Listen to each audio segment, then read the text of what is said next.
Assalamualaikum warahmatullahi wabarakatuh. Selamat malam semuanya teman-teman. Selamat datang kembali di channel kesayangan kita, channel Ilo Extreme. Dan dimanapun teman-teman berada, semoga teman-teman selalu dalam keadaan sehat walafiat, tanpa kekurangan satu apapun. Amin amin ya robbal alamin. Pada kesempatan yang baik ini kami akan membawakan satu kisah dari subscriber kami yang berada di Sulawesi, Rahma. Kisahnya keren banget. Tapi sebelum kita masuk ke dalam kisahnya, buat teman-teman yang belum subscribe, yuk diklik dulu tombol merah subscribe-nya. Jangan lupa lonceng notifikasinya teman-temannya diklik juga, agar teman-teman bisa mendapatkan notifikasi dari konten-konten yang akan kami upload selanjutnya. Lonceng notifikasi ya teman-teman. Dan tidak pakai berbasa-basi lagi, tidak pakai berlama-lama lagi, langsung saja kita masuk ke dalam kisahnya. Mode horor. Perjalanan hidup Rahma di Makassar.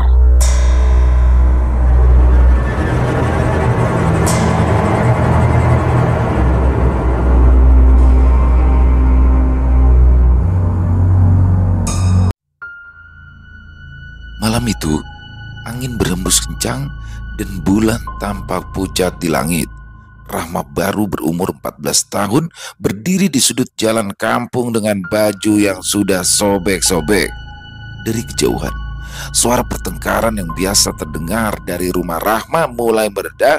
Ayah dan ibu tiri yang selalu melampiaskan amarah mereka pada Rahma akhirnya tertidur setelah malam panjang penuh pertengkaran. Dengan jantung berdebar-debar, Rahma melangkah pelan ke arah terminal bus kecil yang terletak di pinggir kampung. Tas kumal berisi beberapa pakaian dan sedikit uang hasil tabungan selama beberapa bulan terakhir Rahma bawa dengan cermat. Dia tak mau bertingkah ceroboh sehingga uang yang hanya sedikit itu hilang tak berbekas dicopet orang. Rahma sadar meninggalkan kampung adalah satu-satunya jalan untuk menyelamatkan diri dari neraka di rumah. Dia sudah lelah terus dipukuli hanya karena kesalahan sepele. Saat Rahma tiba di terminal, suasana sepi. Hanya ada beberapa orang yang duduk di bangku kayu panjang menunggu bus malam. Rahma menguatkan hati dan membeli tiket bus menuju ke Makassar, kota besar yang hanya pernah Rahma dengar dari cerita orang. Saat bus tua dan berkarat itu tiba, perut Rahma terasa mulas karena gugup. Rahma naik ke dalam bus dan duduk di dekat jendela. Bau diesel yang kuat dan suara mesin tua yang berderak-derak. Jalanan yang sempit dan berliku di sepanjang pegunungan membuat bus bergoyang, menambah rasa cemas di dada Rahma. Namun setiap kilometer yang berlalu membuat Rahma merasa sedikit lebih bebas dari cengkraman ayah dan ibu tiri Rahma. Perjalanan 8 jam itu terasa amat sangat panjang. Di luar jendela, Rahma melihat bayangan-bayangan pohon kelapa dan sawah yang diterangi oleh cahaya bulan. Sesekali Rahma terlelap sebentar, hanya untuk terbangun lagi dengan perasaan cemas bahwa Rahma mungkin saja sedang bermimpi. Malam itu semakin larut ketika bus terus melaju di jalanan sempit dan bergelombang. Perjalanan panjang Rahma masih belum usai. Rasa cemas terus menghantui Rahma. Dia hanya tahu satu nama tempat di kota besar itu, sebuah komplek perumahan bernama BTP. Nama tersebut pernah Rahma dengar dari cerita-cerita orang-orang di kampung. Konon di sana ada kerabat almarhumah ibunya yang ia harap bersedia mengulurkan bantuan. Sekitar jam 3 subuh, ketika bus mulai mendekati kota Makassar, kondektur bus berjalan ke belakang dan bertanya dengan suara serak, "Mau turun di mana, nak?" Tanyanya sambil menatap Rahma dengan mata yang letih. Rahma yang kebingungan dan tak punya tujuan pasti menjawab dengan ragu-ragu, "Di perumahan BTP." Kondektur itu mengangguk lalu berkata, "BTP? Oh, baik, sebentar lagi sampai." Dia kembali ke depan sementara Rahma merasa semakin gelisah. Sudah puluhan tahun dia tak bersua dengan kerabat ibunya. Apakah mereka bersedia membantu anak perempuan miskin sepertinya? Ketika bus akhirnya berhenti di pinggir jalan, kondektur berbalik lagi dan memberikan isyarat kepada Rahma untuk turun. "Ah, ini dia perumahan BTP. Hati-hati di jalan ya. Sepertinya kondektur yang sudah terbiasa bertemu banyak orang itu iba pada gadis kecil yang berpakaian sobek-sobek tersebut. Rahmat turun dari bus dengan tas kumal di punggung, kakinya gemetar. Ia merasa benar-benar asing di tempat yang tidak dikenal. Udara subuh yang dingin menyapu wajah Rahma, membuat ia semakin menggigil. Dengan langkah pelan, Rahma mulai berjalan tanpa arah di kompleks perumahan yang sepi itu. Jalan-jalan beraspal dan deretan rumah-rumah berarsitektur modern tampak tak berujung di bawah cahaya lampu jalan yang redup. Suara langkah kaki Rahma terdengar jelas di keheningan malam. Rahma merasa sangat kesepian dan sedikit ketakutan. Jam sudah menunjukkan pukul 3 dini hari dan tidak ada satupun tanda kehidupan di sekitar. Rasa lapar dan lelah mulai mengambil alih tubuh Rahma. Saat terus berjalan, Rahma melihat sebuah bangku taman di bawah pohon besar. Rahma duduk di sana, menarik nafas dalam-dalam, mencoba menenangkan diri dan memikirkan langkah selanjutnya. Air mata mulai mengalir di pipi Rahma. Tanpa ia sadari, perasaan tidak berdaya dan kehilangan arah semakin kuat. Andai saja ibunya masih hidup, Rahma tidak akan terlunta-lunta seperti ini. Air mata Rahma terus turun, terasa panas di pipinya yang kedinginan. Dari kejauhan, Rahma melihat seorang pria parubaya berjalan mendekat. Dia tampak terkejut melihat Rahma duduk sendirian di taman sepagi itu. Dia memperlambat langkah dan mendekati Rahma dengan hati-hati. "Nah, apa yang kamu lakukan di sini sendirian? Ini bukan waktu yang tepat untuk berada di luar," katanya dengan suara lembut. "Bahaya, banyak orang jahat berkeliaran mencari mangsa di luar. Ayo, cepat pulang." Rahma mengangkat kepala dan mencoba menjawab walau suaranya kadang terputus-putus. Saya tidak tahu harus kemana. Saya baru datang dari kampung dan tidak punya tempat tujuan." Pria itu nampak prihatin. "Nama saya Pak Hasan. Kamu bisa ikut dulu ke rumahku. Nanti kita bisa cari tahu apa yang bisa kita lakukan." Rahma ragu sejenak, tetapi rasa putus asa membuat Rahma menerima tawaran itu. Pak Hasan berjalan di depan dan Rahma mengikuti dari belakang.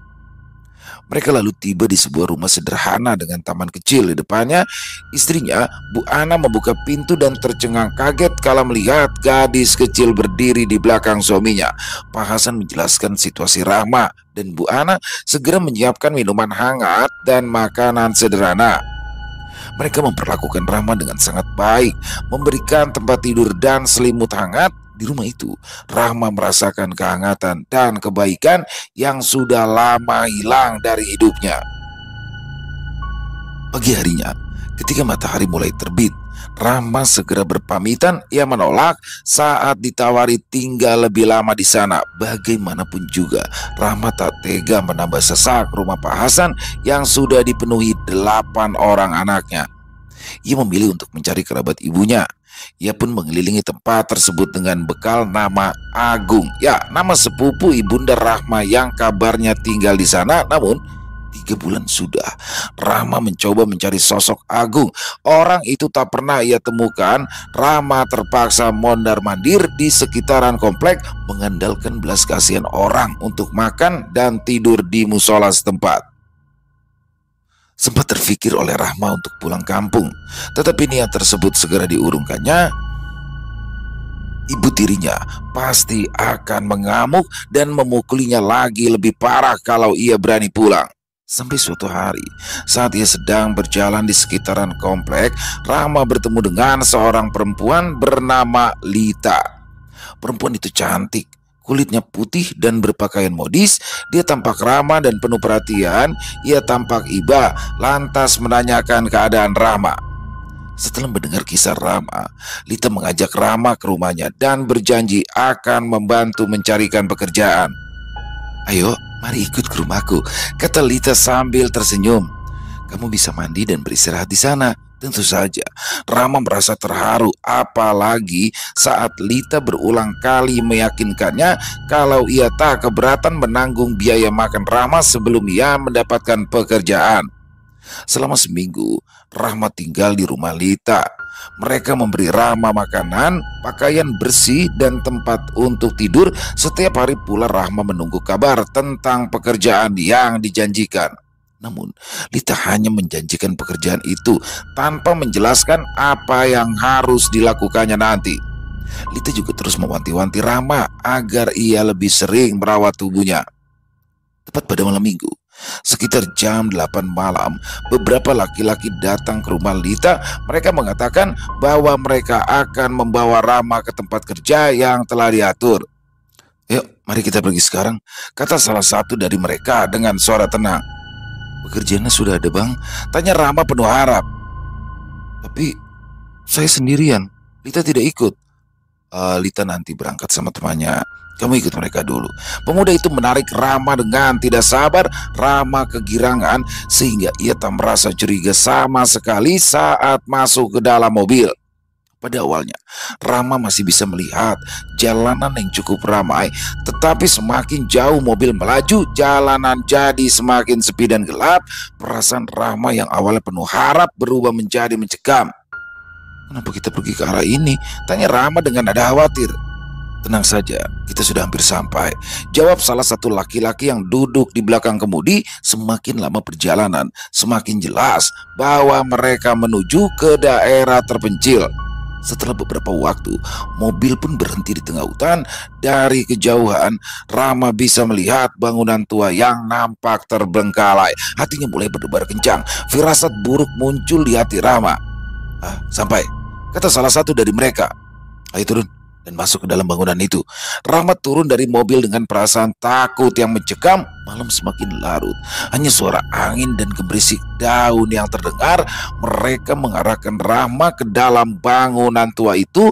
Tempat tersebut gelap dan berdebu dengan dinding yang sudah rapuh. "Masuk," perintah mereka. Rahma melangkah ragu-ragu masuk ke dalam bangunan tua. Bau apek dan suasana yang menyeramkan membuat Rahma merasa takut. Terlebih ketika Rahma masuk, pintu bangunan ditutup dengan keras dari arah luar. Rahma terjebak di dalam, seorang diri dalam kegelapan. Bang, keluarkan aku dari sini, Bang," seru Rahma sambil memukul-mukul pintu. Tidak ada seorang pun yang membukakan pintu. Walaupun Rahma bisa mendengar mereka berbicara nyaring di luar, sesekali mereka tertawa terbahak-bahak. Sementara itu Rahma terus meraba-raba mencari jalan keluar, tetapi tidak menemukan apapun. Setiap detik terasa sangat panjang. Rahma berlutut di sudut ruangan, berusaha menenangkan diri agar bisa mencari cara untuk keluar dari situasi ini. Dia sudah tak bisa lagi mengeluhkan hidupnya yang tak pernah bahagia. Rahma tak berharap banyak saat itu. Dia hanya ingin selamat dan hidup lebih lama. Ketika Rahma berlutut di sudut bangunan, tiba-tiba terdengar suara dari arah samping. Suara itu milik seorang kakek-kakek yang berbicara dengan bahasa yang tidak Rahma mengerti. Suaranya serak dan terdengar tegas, seolah-olah sedang marah. Para laki-laki yang sebelumnya ramai mengobrol langsung terdiam. Rahma mencoba mengintip dari lubang kecil yang ada di dinding. Dia bisa melihat bayangan kakek yang sedang memarahi para laki-laki tersebut. Meskipun Rahma tidak memahami kata-katanya, nada suaranya membuat para laki-laki itu ketakutan dan mereka segera berlarian kabur. Suara mesin mobil terdengar menjauh dari tempat Rahma berada. Rahma berdiri dengan tubuh gemetar. Ia berseru, "Kek, tolong saya, Kek." Suara kakek itu kembali terdengar dan kali ini lebih lembut. "Tenanglah, Nak. Ayo keluar dari sana." Pintunya sudah tidak terkunci. Rahma mendorong pintu pelan dan benar, pintu itu tak terkunci lagi. Ia segera melangkah keluar dari tempat tersebut. Wajahnya masih terheran-heran ketika si kakek memegangi tangan Rahma, membimbingnya pelan agar tak terjatuh saat berjalan. Meskipun suasana masih gelap, sedikit cahaya bulan membantu mereka melihat jalan di depan. Hanya saja ada satu hal yang aneh. Entah kenapa Rahma bisa melihat sosok yang mengerikan di sisi jalan. Mulai dari sosok bertubuh manusia dengan kepala kuda. Sosok itu berdiri di kejauhan, terlihat tidak nyata. Lalu di atas kepalanya ia juga melihat seorang wanita yang terbang sambil tertawa. Suaranya bergema di udara malam yang dingin. Namun aneh, sedikit pun rasa takut tidak ada di dalam hati Rama. Ia merasa tenang, seolah-olah kakek yang memegang tangan Rama memberikan rasa aman yang luar biasa. Hanya saja bibir Rama merasa terkunci, sehingga tidak mampu mengeluarkan sepatah kata pun. Mereka terus berjalan melewati hutan. Jalan terasa panjang dan berliku, tetapi Rama tidak merasa lelah. Cahaya bulan membantu mereka melihat sedikit di depan. Sementara kakek itu tetap memimpin dengan langkah yang mantap. Setelah berjalan cukup lama yang terasa seperti berjam-jam, akhirnya mereka berdua sampai di jalan beraspal. Fajar mulai menyingsing. Cahaya pertama dari matahari mulai menerangi langit timur. Rama tidak lagi berada di hutan yang gelap dan sunyi. Si kakek berhenti di tepi jalan dan melepaskan genggaman tangannya dari Rama. Ia tersenyum lembut dan berkata, "Nah, dari sini kamu bisa pulang dengan aman." Rama mengangguk patuh. Namun ketika Rama ingin mengucapkan terima kasih, kakek itu sudah tidak ada. Dia menghilang begitu saja. Hanya dalam hitungan detik Rama tertegun. Tangannya masih terasa hangat. Bukti nyata kalau tadi kakek misterius itu benar-benar menggandengnya. Hanya saja, kemana sosok itu pergi? Rama masih berdiri kebingungan sampai tidak lama kemudian terdengar suara kendaraan mendekat. Sebuah mobil bak terbuka yang penuh dengan sayuran melintas lalu melambat di depannya.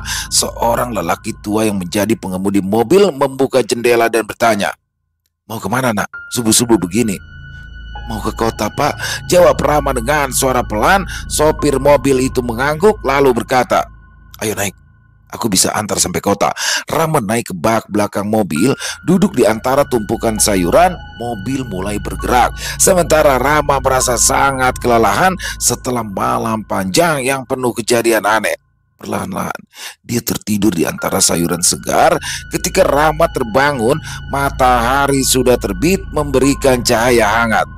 Sopir sayur itu melirik ke arah belakang. Lalu ia bertanya lagi, "Kemana tujuannya nak?" Rama mengusap mata yang masih mengantuk. Lalu ia menjawab, Saya mau cari kerja pak, tapi saya tidak tahu harus mulai dari mana." Sopir itu mengangguk mengerti. "Oh, nama saya Bagus. Kalau memang kamu bingung mencari kerja di kota, bagaimana kalau kamu kerja sama saya saja? Saya butuh orang untuk bantu-bantu di rumah dan berjualan sayur di pasar." Rama sangat bersyukur mendengar tawaran itu. "Terima kasih Pak Agus, saya memang sangat butuh pekerjaan." Pak Agus tersenyum. Baiklah, setelah mengantar sayur kita akan pergi ke kebun. Kamu bisa mulai kerja hari ini juga." Setelah urusannya selesai di pasar, mereka pun melanjutkan perjalanan menuju kebun Pak Agus. Tibanya di sana, Rama bisa melihat hamparan kebun sayur yang luas dengan berbagai macam tanaman. Pak Agus memperkenalkan Rama pada keluarganya dan menjelaskan pekerjaan apa saja yang harus gadis itu lakukan. Hari-hari berikutnya, Rama mulai bekerja di kebun Pak Agus. Pekerjaannya cukup berat, tetapi Rama merasa senang karena sudah tidak lagi berkeliaran tanpa arah. Rama membantu menanam, merawat dan memanen sayuran, serta ikut menjualnya di pasar. Pak Agus dan keluarga memperlakukan Rama dengan baik, seperti keluarga sendiri.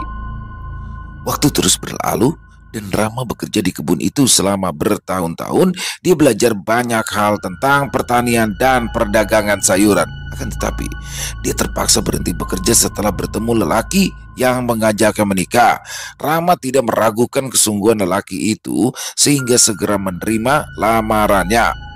Acara pernikahan pun dilakukan dengan sederhana. Meski punya tabungan, Rama memilih menggunakan uang tersebut sebagai bekal hidup berumah tangga. Apalagi suaminya juga tidak memberikan izin pada Rama agar ia tetap bekerja. Dia ingin Rama tetap di rumah saja.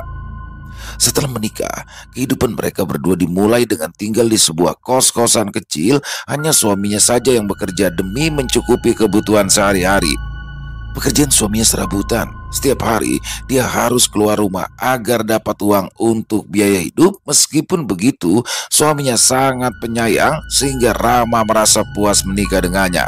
Akan tetapi, beberapa bulan setelah pernikahan, sesuatu yang aneh mulai terjadi pada diri Rama. Setiap maghrib, saat matahari mulai terbenam, Rama mulai merasakan kehadiran sosok asing yang tidak bisa Rama jelaskan.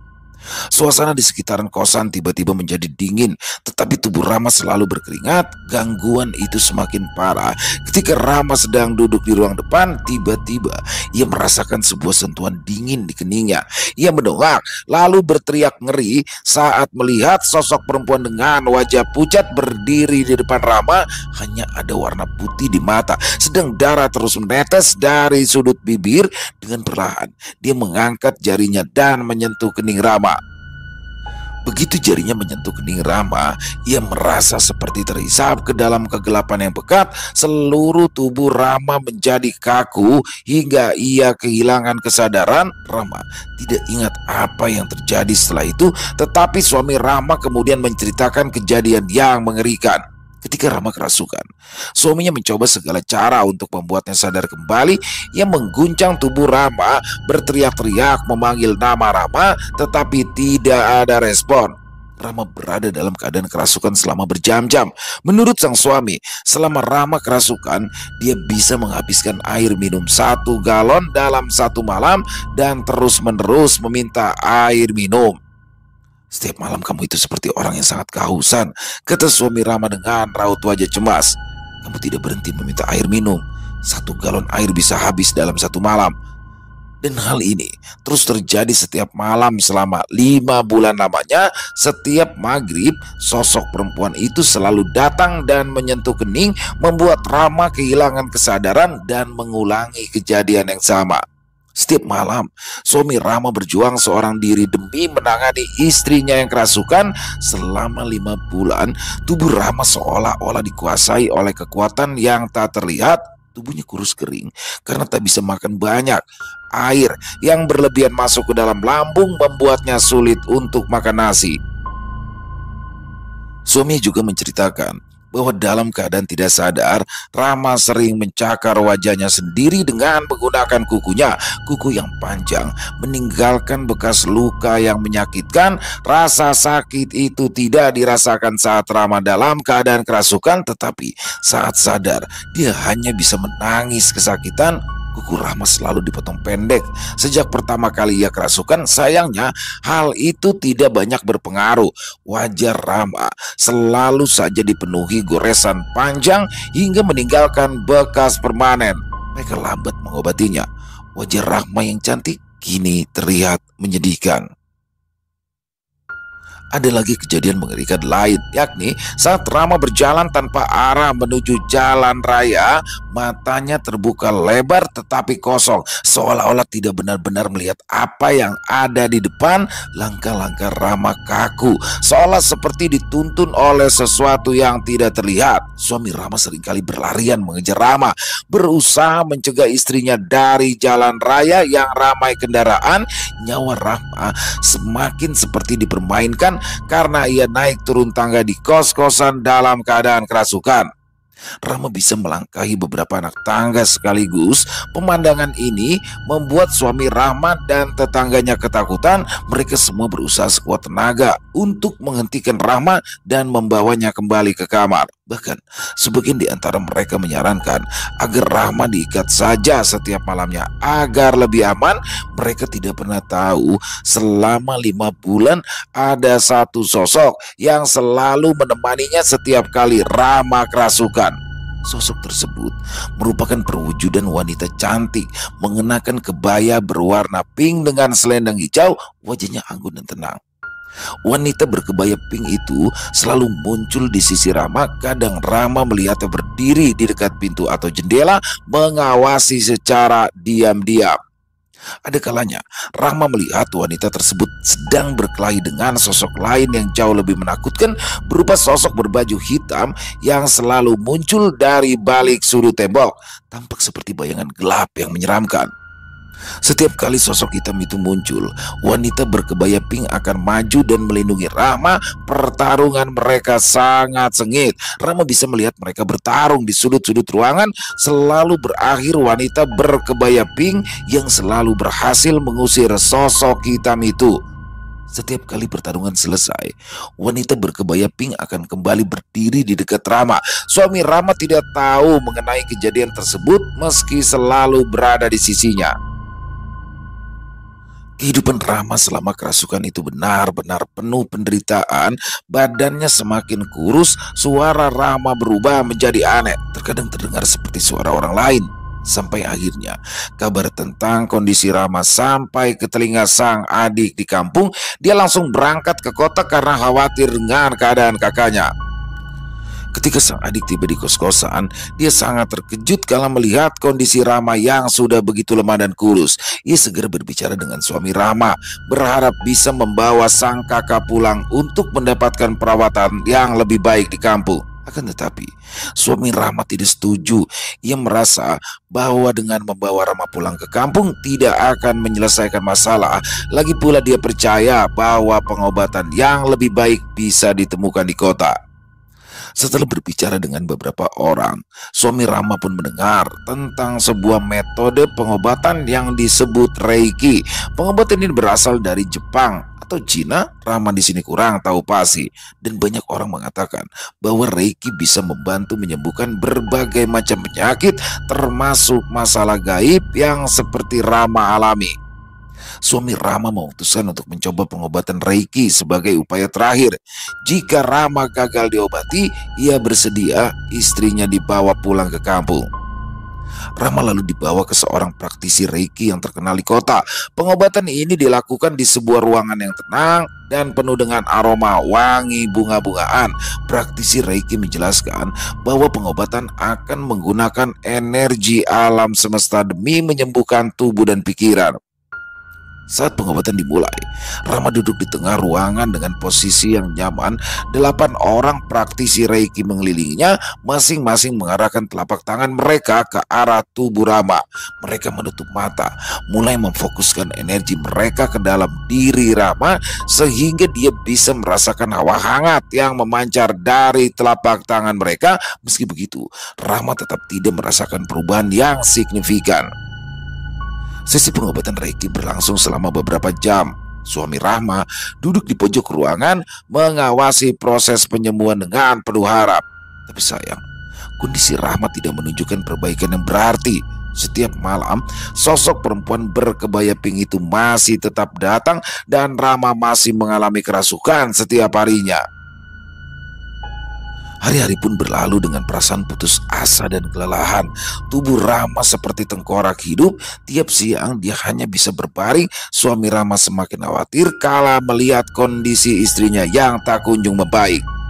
Tapi suami Rama tidak menyerah. Dia terus mencari cara demi menyembuhkan Rama, berbicara dengan berbagai orang yang mungkin bisa memberikan solusi. Namun, setiap usaha yang dilakukan tampaknya tidak berhasil dan Rama semakin merasa putus asa. Setelah berbulan-bulan mengalami kerasukan dan berbagai pengobatan yang tidak menunjukkan perubahan, Rama dan suami mulai merasa putus asa, terlebih lagi karena adik Rama terus mendesak agar kakaknya diobati di kampung saja. Suami Rama yang panik pada akhirnya mengajaknya pergi berobat ke rumah seorang ustadz. Ustadz tersebut sudah terkenal ahli mengobati berbagai penyakit gaib sehingga suami Rama mempercayakan pengobatan istrinya di sana. Pertama kali mereka tiba di rumah Ustadz, suasananya terasa sangat tenang. Rama langsung merasa damai, sesuatu yang sudah lama tak bisa dirasakannya. Ustadz tersebut menyambut mereka dengan ramah dan mempersilahkan masuk ke ruang tamu yang sederhana. Setelah mendengarkan cerita mereka, Ustadz segera memahami apa yang terjadi. Ia mulai membaca ayat-ayat suci Al-Quran, sementara Rama duduk di depan beliau dengan mata tertutup. Selama sesi pertama, Rama merasa adanya energi yang berbeda mengalir dalam tubuhnya. Ustadz tersebut mengungkapkan bahwa ada seorang wanita yang tidak suka dengan pernikahan Rama dan telah melakukan sesuatu yang jahat. Wanita itu mengambil foto pernikahan Rama dan menggunakan ilmu hitam untuk membuat Rama gila, merusak wajah Rama, dan bahkan menyebabkan kematian perlahan-lahan. Mendengar hal ini, Rama dan suaminya sangat terkejut dan juga merasa ngeri. Namun, penjelasan Ustadz pada akhirnya berhasil memberikan jawaban atas semua kejadian aneh yang Rama alami selama ini. Sang ustadz juga meminta Rahma untuk datang beberapa kali lagi demi melanjutkan pengobatan. Setiap kali mereka datang, ustadz melakukan ruqyah untuk menetralisir energi negatif yang ada di dalam tubuh Rahma. Setiap sesi ruqyah terasa berat, tapi perlahan-lahan Rahma mulai merasakan perubahan. Sosok perempuan berkebaya pink yang selama ini menghantui Rahma mulai menghilang. Tubuhnya pun tidak lagi terasa berat sebelumnya. Suatu malam, setelah menjalani sesi ruqyah, Rahma bisa merasakan perubahan besar dalam tubuhnya.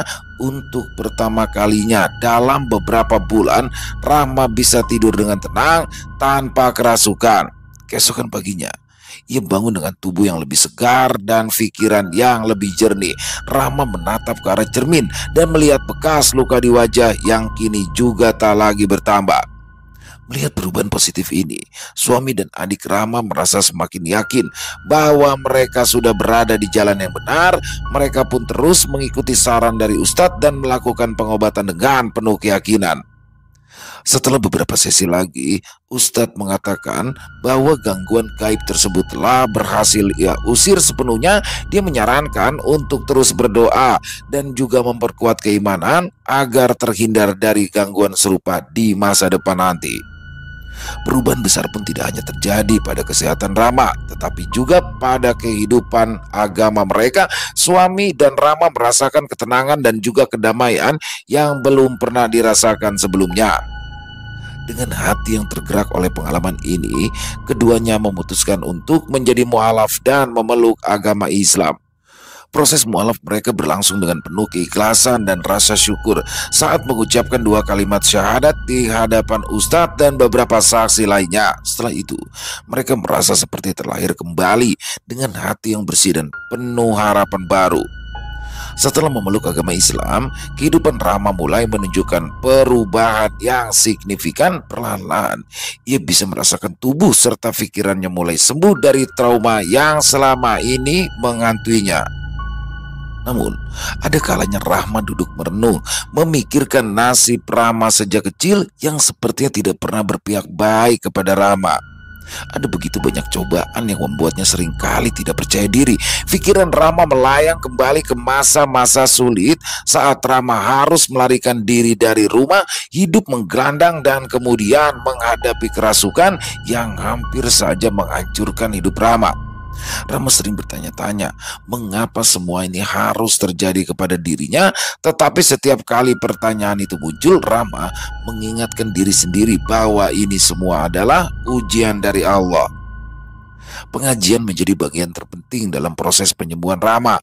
Dia mulai sering menghadiri pengajian-pengajian di masjid dekat rumah. Di sana pula Rahma bertemu dengan banyak wanita lain yang juga memiliki cerita hidup sendiri. Mereka saling berbagi dan menguatkan satu sama lain. Ustazah yang memimpin pengajian selalu mengingatkan mereka bahwa segala ujian yang Allah berikan pasti memiliki hikmah dan tujuan yang baik. Setiap kali mendengar nasihat tersebut, hati Rahma terasa lebih ringan dan penuh harapan. 5 tahun setelah pernikahan mereka, Allah mengkaruniakan mereka seorang anak. Ketika Rahma mengetahui bahwa dirinya hamil, rasa syukur yang tak terhingga membanjiri hati pasangan tersebut. Rahma merasakan kebahagiaan yang luar biasa saat pertama kali menggendong bayi mereka. Suami Rahma juga sangat bahagia. Mereka memberikan yang terbaik untuk anak mereka, berharap tumbuh menjadi anak yang soleh dan berbakti. Akan tetapi, kebahagiaan itu tidak bertahan selamanya. 12 tahun setelah pernikahan mereka, suami Rahma jatuh sakit. Penyakitnya berkembang dengan cepat. Beberapa bulan kemudian, ia pun wafat. Saat itu, dunia Rahma seolah kembali runtuh. Kehilangan suami tercinta adalah pukulan berat bagi Rahma dan anak mereka. Rahma ingat, di hari pemakaman suaminya, langit tampak mendung, seolah-olah turut merasakan kesedihan yang mendalam. Rahma berlutut di samping makamnya sambil menahan air mata yang terus mengalir. Anak mereka menggenggam tangan Rahma erat-erat seraya terisak. Dalam hati, Rahma berdoa agar Allah memberikan ketabahan kepada mereka untuk menjalani hidup tanpa suami yang sangat penyayang itu. Setelah pemakaman, hari-hari terasa sangat sepi. Rama sering duduk di sudut rumah, terus memandangi foto suaminya. Kesedihan itu begitu mendalam, tetapi Rama tahu bahwa dia harus tetap kuat demi sang anak. Rama mencoba melibatkan diri lebih dalam pada kegiatan pengajian dan komunitas masjid. Setiap kali Rama menghadiri pengajian, Rama merasakan dukungan dan cinta dari saudara-saudara seiman yang membuat beban di hati Rama terasa lebih ringan. Rama juga mulai mengajarkan anak mereka tentang pentingnya keimanan dan ketabahan dalam menghadapi cobaan hidup. Mereka berdua sering berdoa bersama, memohon kekuatan dan petunjuk dari Allah. Sampai kisah ini dibagikan, Rama sudah tidak pernah mendapati kejadian-kejadian mistis lagi. Dia juga kini hidup bahagia bersama suami kedua dan anak-anaknya. Kehidupan Rama juga semakin membaik. Saat ini yang diinginkan Rama adalah meninggal dalam keadaan husnul khotimah. Amin ya rabbal alamin. Selesai. Wow, luar biasa sekali kisah perjalanan hidup Bu Rahma ya. Jadi ini panjang dan berliku dan penuh dengan pengalaman-pengalaman mistis yang mana dari kisah hidupnya Bu Rahma ini kita bisa mengambil hikmah yang baik ya. Jadi banyak sekali hikmah yang bisa kita ambil dalam kisahnya. Yang pasti sih satu sih ya, bahwa apapun yang terjadi jika kita hadapi dengan ketabahan, dengan keikhlasan, maka semuanya akan berakhir dengan baik. Amin, amin rabbal alamin. Dan semoga Bu Rahma mendapatkan apa yang ia cita-citakan. Jadi semuanya sudah dia dapat ya. Jadi akhirnya Bu Rahma sudah menikah lagi dan memiliki anak-anak lagi dan hidup bahagia.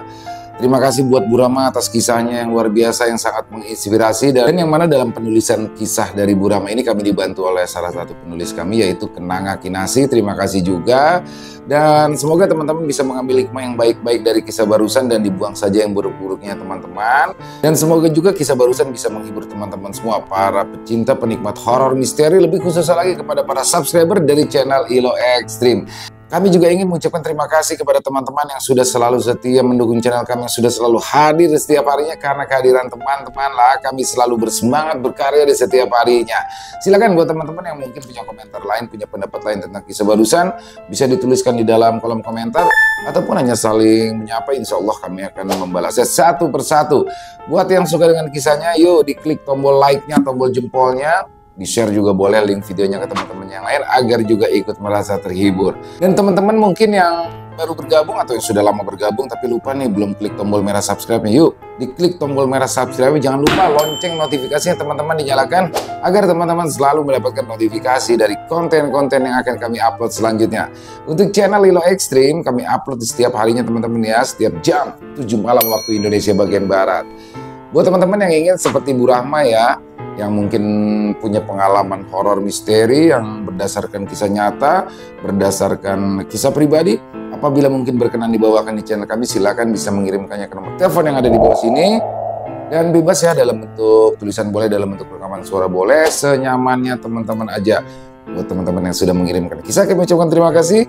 Di akhir kata saya Ila mengucapkan permohonan maaf apabila mungkin dalam pembawaan kisahnya ada kata-kata saya yang salah ataupun ada kata-kata saya mungkin yang kurang berkenan di hati teman-teman. Saya mohon dibukakan pintu maaf yang seluas-luasnya dan sampai berjumpa lagi di konten-konten kami selanjutnya yang pasti tidak kalah ngerinya, yang pasti tidak kalah seramnya.